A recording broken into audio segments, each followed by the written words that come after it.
Alors pour aujourd'hui, vous aviez l'exercice numéro 2 à chercher. L'exo 2, c'est un exercice, c'est une question qui est tombée au bac en QCM. Si je vous l'ai donné, c'est parce que ça n'est pas en lien directement avec le chapitre 8, mais plutôt avec des chapitres vus en début d'année. Ce qui veut dire que si jamais vous n'avez pas compris la notion de convexité et concavité, ça ne devait pas vous poser problème pour répondre à cela. Alors vous avez une fonction f, vous savez qu'elle est dérivable, et on vous donne les variations de f'. On vous demande d'en déduire les variations de petit f.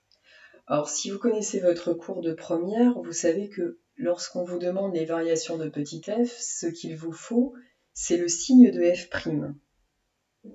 d'après votre cours. Et là, à partir du tableau de variation de f', il va falloir en déduire le signe de f'. Alors si vous vous rappelez votre devoir maison, c'est pas celui que vous venez de me rendre là en ligne, mais celui d'avant.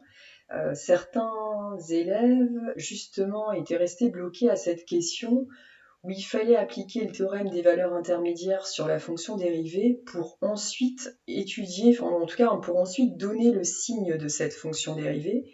Et c'était le signe de cette fonction dérivée qui allait pouvoir permettre de conclure aux variations de petit f. Et très souvent, ce passage n'a pas été fait, c'est-à-dire qu'une fois que vous aviez fait le TVI, vous n'avez pas compris qu'il y avait un lien avec le signe de f'. Alors ici, on pourrait imaginer, quand on regarde ça, un TVI, le théorème des valeurs intermédiaires, qu'on appliquerait donc à cet endroit, et on chercherait à résoudre l'équation f' de x égale à 0. C'est-à-dire quand est-ce que notre fonction dérivée change de signe. Là, on observe que votre fonction dérivée, l'image là, elle est négative, puis on a une décroissance, ce qui veut dire que toutes les images ici sont bien négatives. On a une croissance, certes, mais ça reste négatif. Et là, si on faisait un graphique, la courbe de f' rencontre l'axe des abscisses. Puis la fonction f' étant croissante, vous avez une courbe qui va être au-dessus de l'axe des abscisses, avec des images qui seront positives. Ce qui veut dire que si vous voulez un tableau de signes, vous pouvez faire un tableau de signes de f'. Alors, tableau de signes, ici on met f'. Donc on s'aperçoit, si jamais je fais un tableau de signes, on va travailler sur -5, 3, et on a une valeur d'annulation qui est 1.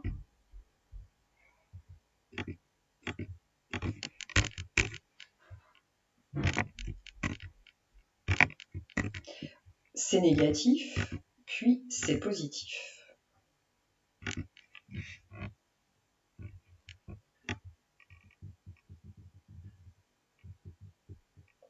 Donc on est ici.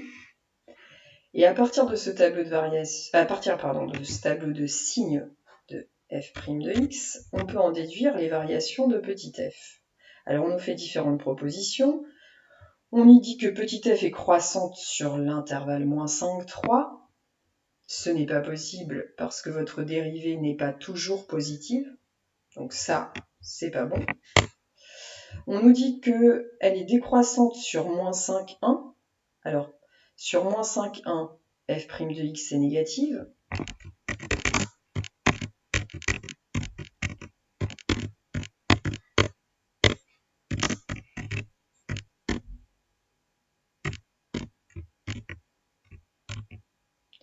Donc, f est décroissante sur -5, 1. Et ça, c'est la réponse correcte. Est-ce que ça peut être les autres? Sur -5, 3, de nouveau, on a un changement de signe sur f'. Ça veut dire un changement de variation pour f. Ça peut pas être ça. Et sur -1, 3, -1 est là. 3 est là. Sur l'intervalle -3, on a de nouveau un changement de signe sur f' de x, un changement de variation sur f, et ça, on enlève. Donc la réponse correcte, c'est ça. Je rappelle que si j'ai... Alors, je pense pas que j'avais mis le temps. Si jamais je dois mettre le temps sur cette question, je rappelle que c'est 8 minutes. maximum. Et là, il faut vous chronométrer.